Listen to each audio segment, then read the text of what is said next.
Morning students, welcome to the online classes in physics for standard 12th. Last class students we discussed about Ohm's law, its vector form. Today we'll proceed further, but just before that let me discuss these two graphs. Ohm's law for ohmic conductors, the graph between V and I is a straight line. Suppose we have along y-axis voltage or potential difference and along x-axis we have current. Then slope of this graph, students, how to find slope? Slope in this case is tan of angle made by the graph with x-axis, with current axis. So tan theta is perpendicular by base, so it will be this parameter by this parameter. So this one is nothing but the voltage and this one is nothing but the current. So it is delta V upon delta I. So we say it's same as V upon I, that is nothing but R. So in this case slope of the graph gives resistance, but in this case slope will be the parameter along y-axis, that is I, by the parameter along x-axis, that is V. This is 1 by R. Now looking at these two graphs A and B, we can see that slope of graph A makes greater angle with the current axis. Slope of A is greater than slope of B. What does slope give?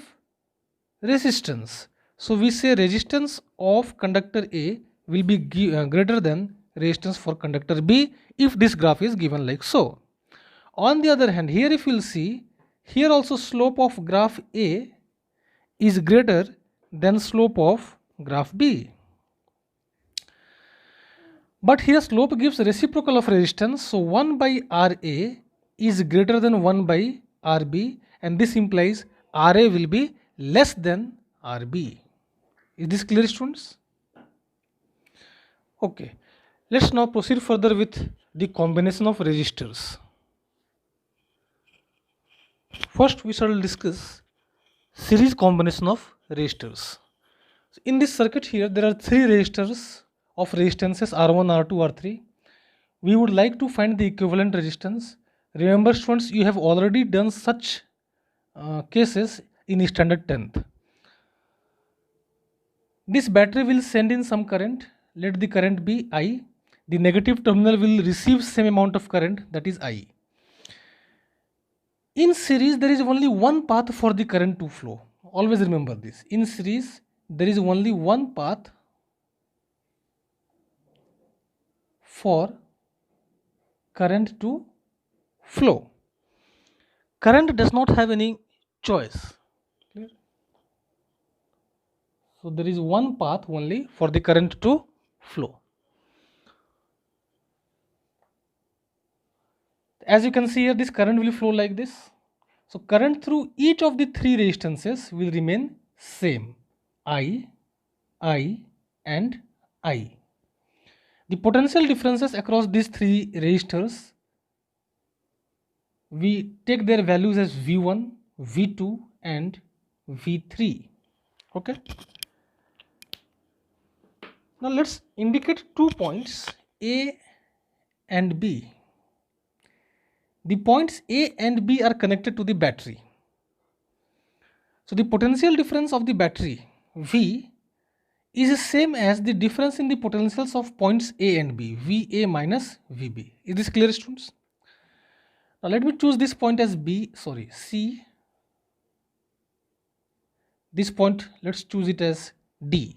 VA minus VB we can write like so, VA minus VC plus VC minus VD plus VD minus VB.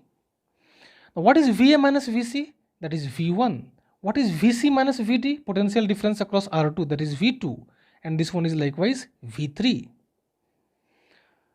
So in series, first statement current remains same, and second statement the total potential difference across the combination is equal to sum of potential differences across the resistors. Now using Ohm's law, what will be V1? V1 is equal to current into resistance, this one. So V1 is I into R1, V2 is I into R2, V3 is likewise I into R3. If you put those values I R1, I R2, I R3, I can take I common and we will be left with this much. So V is equal to this much, and therefore we will write V by I is equal to R1 plus R2 plus R3. Instead of 3, if we have 4 resistors, we will get one more term R4. What is V by I? V is the total potential difference across the combination. I is the net current in the circuit. So this V by I can be assumed to be R equivalent. That gives us the value R1 plus R2 plus R3. Using this value for equivalent resistance, the given circuit can be redrawn like so. This is R equivalent and we have this cell of potential difference V, this current is I. So here we will have V is equal to I times R equivalent, and that's why V by I have written as R equivalent. You already know this particular relationship, students. So for n resistors in series, the equivalent resistance will be how much? R1 plus R2 plus dash dash dash plus Rn. Is it clear, students? Remember, when we connect the resistors in series, the total resistance is more than the maximum individual resistance. Very important statement. Suppose I connect 2 ohm, 3 ohm, 4 ohm and 10 ohm resistors in series. Then what is the meaning of this statement? That the net resistance will be more than the maximum. Which is maximum of these 4? 10 ohm. Net resistance of the combination of these 4 resistors will be greater than 10 ohm. Because net resistance will be 2 plus 3 plus 4 plus 10. That will be certainly greater than 10 ohm. So when we need to increase the resistance of a circuit, we use what kind of combination? Series combination. Likewise, let's check for parallel combination. Students, in parallel combination, all the resistors, their one ends are connected together to the same point and their other ends are also connected to some other point. Because of this kind of arrangement, what happens, if we between these 2 points, if you connect a battery of say potential difference V, then the same potential difference V is applied across each of the 3 resistors in this particular figure. So in case of parallel combination, the potential difference across each combination, each resistance remains same. So in this case, the potential difference across R1, R2 and R3 will remain how much? V, V and V. Unlike in series, the number of paths are more in case of parallel circuits. The total current I sent by the battery at this junction, it has an option to move along different paths. It gets divided, a part of it goes through R1, some goes through R2 and remaining part of the total current I goes through R3. Because of this division, we can write I is equal to I1 plus I2 plus I3. Is it clear, students? So current gets divided. So the sum of the currents in individual resistors is equal to total current. Now we will use Ohm's law for I1. For resistance R1, you see, V is equal to I1 into R1. So I1 we can write as V upon R1. I2 is V upon R2 and I3 is V upon R3. Why V, V, V? Because I have discussed all these 3 resistors are connected between same points between which the potential difference is V. So V we can take common. What is left behind is 1 by R1 plus 1 by R2 plus 1 by R3 and this becomes equal to I. So we'll have I by V is equal to 1 by R1 plus 1 by R2 plus 1 by R3. Now what is I by V? Just like case of series, here if we assume that R equivalent is the total or net resistance for this combination, then this given circuit can be redrawn like this. This will be R equivalent and connected to a source of potential difference V and total current in the circuit is I. So V will become equal to I times R equivalent. Therefore R equivalent will be how much? V upon I. Therefore from this equation what will we get? I by V. I by V will be 1 by R equivalent and that will become how much? 1 by R1 plus 1 by R2 plus 1 by R3. Instead of 3, if we have n resistances, then this will continue to how many terms? N terms, and the nth term will be 1 by Rn. In series, if you remember students, I have told the total resistance is more than the maximum individual resistance. Likewise, one important statement we can write here, that in parallel combination, the net resistance Req is less than the minimum individual resistance. Let's try to see with the help of an example. Suppose we have 2 ohm, 4 ohm. Out of these two, which is less? 2 ohm is less. So the net resistance, if they are connected in parallel, will be less than 2 ohm. Because if they are in parallel, the net resistance net resistance R will be given as 1 by R is equal to 1 by 2 plus 1 by 4. And this will give you the value of R as 2 into 4 by 6. On solving, you will get this much. So this becomes 4 by 3, that is 1 point something ohm. 1 point something ohm is certainly less than 2 ohm. So remember these two statements in case of series and in case of parallel. For series, the total resistance is more than the maximum, and in parallel combination, the net resistance is less than the minimum individual resistance. Let's see a simple question based on series and parallel combination. This is just a basic question of class 10th level. 6-volt battery is there, 3 resistors are given. These two clearly they are in parallel, and that combination is in series with this. You have to find the values of I, I1 and I2. That means you have to find current through each of the 3 resistors. Now first we will find the net resistance. 6 and 3 are in parallel, so their equivalent resistance will be suppose R dash. So 1 by R dash will be 1 by 3 plus 1 by 6. So this on solving we will find it becomes 2 ohm. 6 into 3, 18 by 6 plus 3, 9. 18 by 9 will be 2 ohm. So the given circuit can be redrawn like this. This is 4 ohm, this is 2 ohm, and this is 6 volts.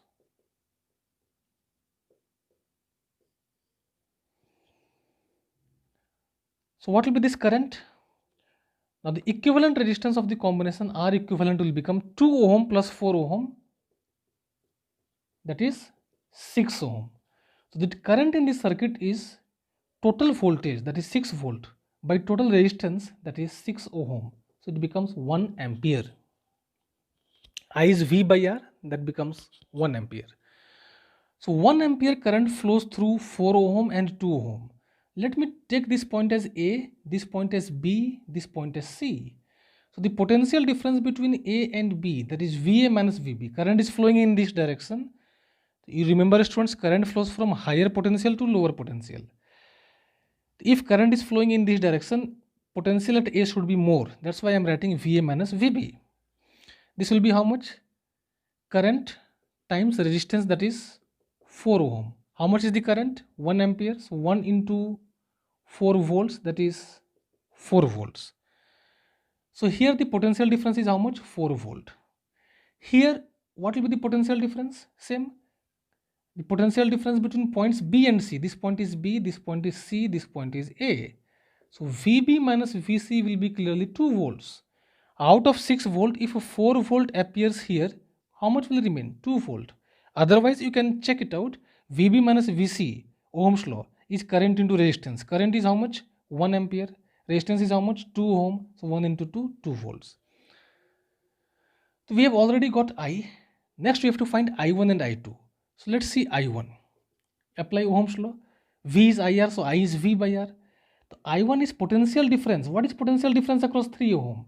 VB minus VC, because this is connected between the points B and C, upon that resistance. What is that resistance? 3 ohm.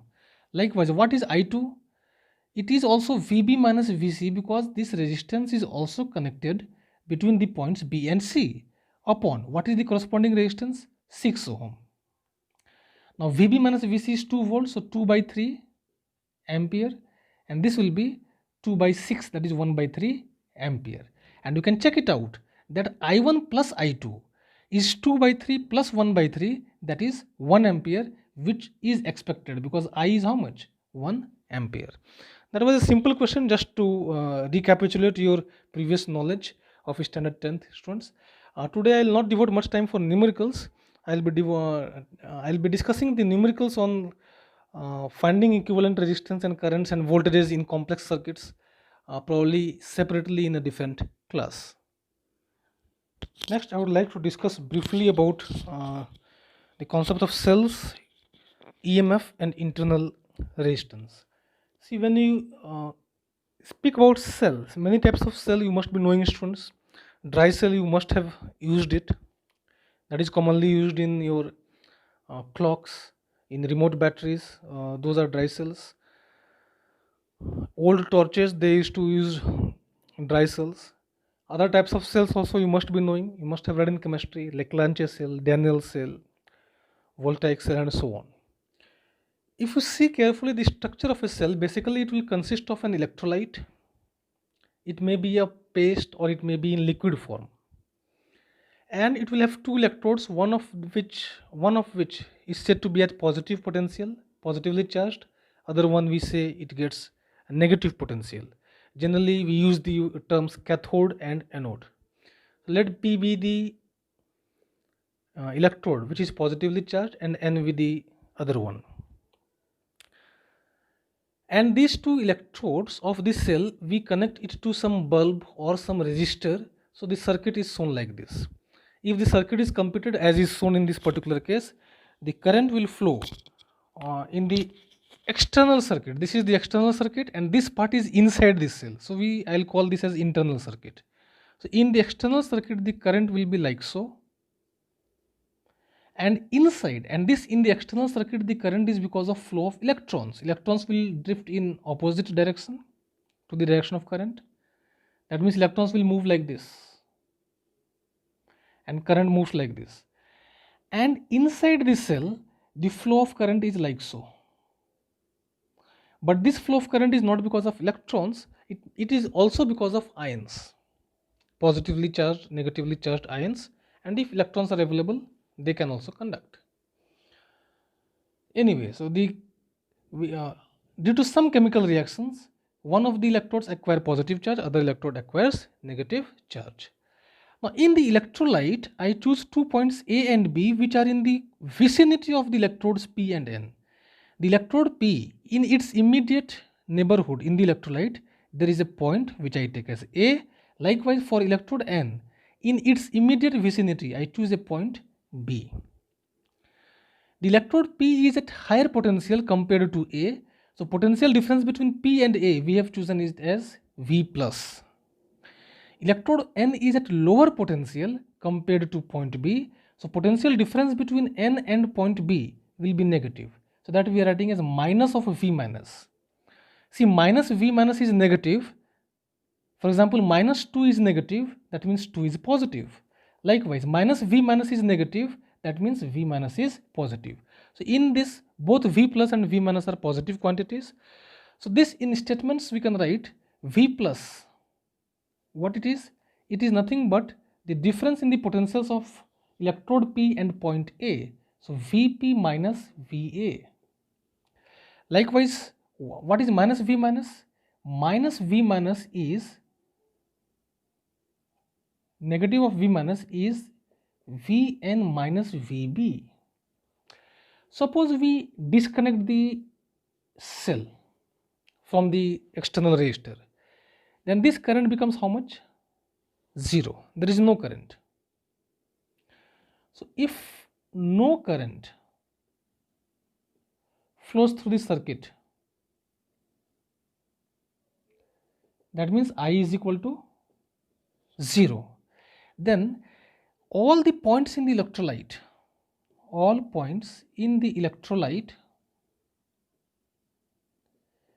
are at same potential.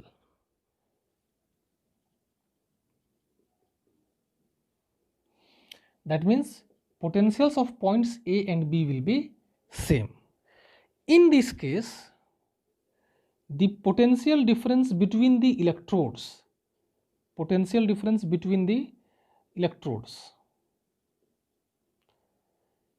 we call it as EMF.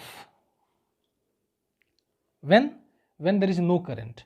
So, and that EMF we denote by how much? We denote it by E. So E is potential difference between the electrodes, means potential of electrode P minus potential of electrode N. Why I did not write Vn minus Vp? Because I have discussed earlier, P is at higher potential than the electrolyte, N is at lower potential. So we wish to write higher minus lower. Now this Vp minus Vn we can write it as Vp minus Va plus Va minus Vb plus Vb minus Vn. And then we will segregate the terms like this. You can check it out. Minus Va plus Va will cancel, minus Vb plus Vb will cancel. We will be left with Vp minus Vn. Now what is Vp minus Va? That we have seen, that is nothing but V plus. What is Va minus Vb? 0, because Va is equal to Vb. And what is Vb minus Vn? Vb minus Vn will be negative of this, that is plus V minus. So this is the EMF. So how do we define EMF? EMF of a cell is the potential difference between its electrodes when there is no current through the cell.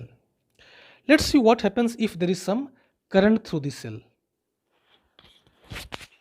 So if I is not equal to 0, so suppose we connect it, then there will be some current like so. Then the potential difference between the electrodes, that we call as terminal potential difference, and we will denote it by V. So terminal potential difference is the potential difference between the electrodes when some current flows through the cell. So terminal potential difference V is same Vp minus Vn. See, E is also Vp minus Vn, V is also Vp minus Vn. Where lies the difference? In the current. In this case current was 0, in this case current is not 0. So Vp minus Vn, likewise we will write Vp minus Va plus Va minus Vb plus Vb minus Vn. Is it clear, students? Now Vp minus Va is how much? That we have seen earlier, that is V plus. So this I will write it as V plus. Now what is Va minus Vb? We'll see it. What is Vb minus Vn? Vb minus Vn is negative of this, that is plus V minus. And there is a term Va minus Vb. Va minus Vb is the potential difference between these 2 points.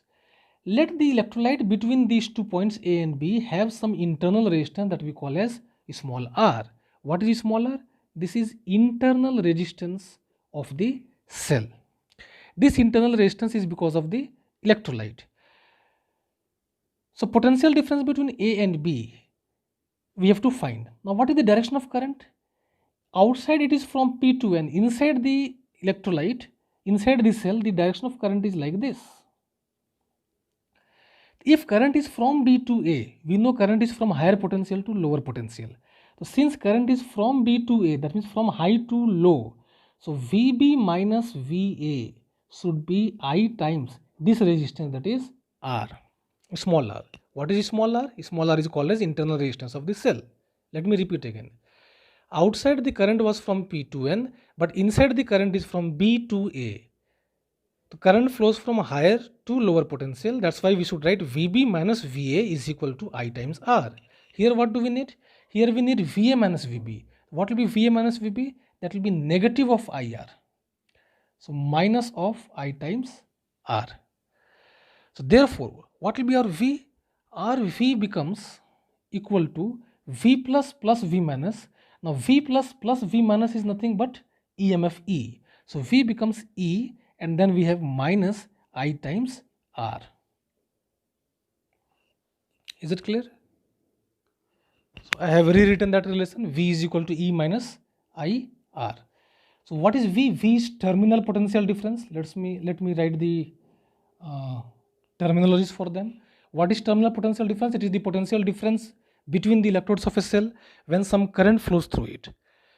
What is EMF? This is EMF. EMF is the potential difference between the electrodes of a cell when there is no current through this cell, with current, without current. And you know I is the current and small r is the internal resistance.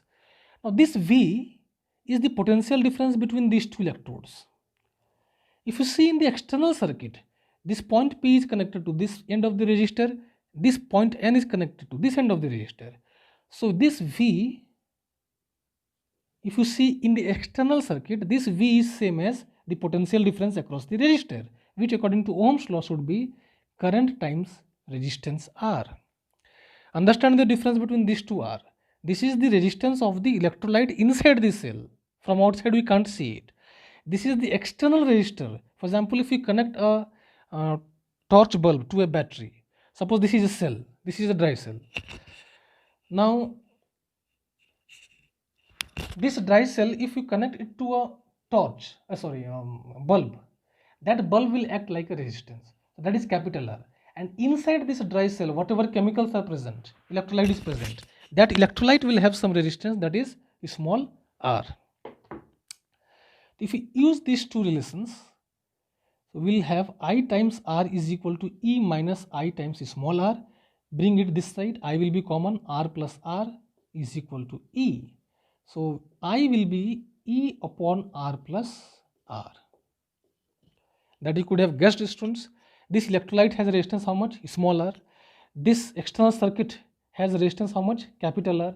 So what is total resistance of the circuit? So net resistance is capital R plus small r. Therefore the total current I is the EMF of this cell. This dry cell, for example, when you purchase, and if you see for a new one, the EMF is mentioned over here. It's written somewhere 1.5 volt. You must be knowing, students.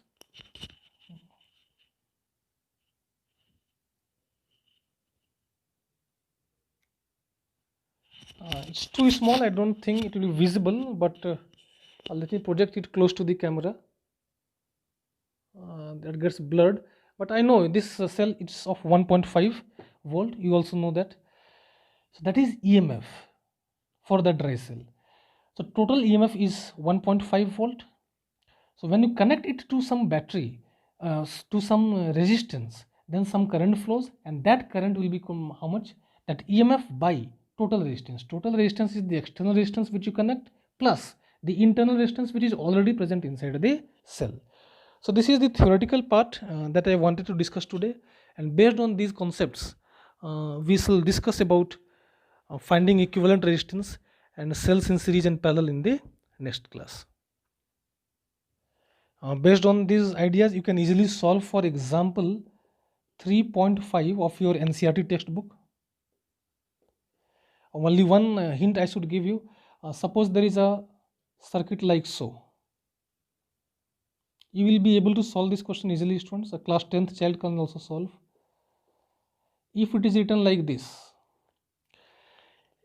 at the bottom of cell, if they have written E and R, it means it has an EMF E and it has an internal resistance smaller. In your NCERT textbook, they have not used this symbol. Instead of this, they use the circuit like so.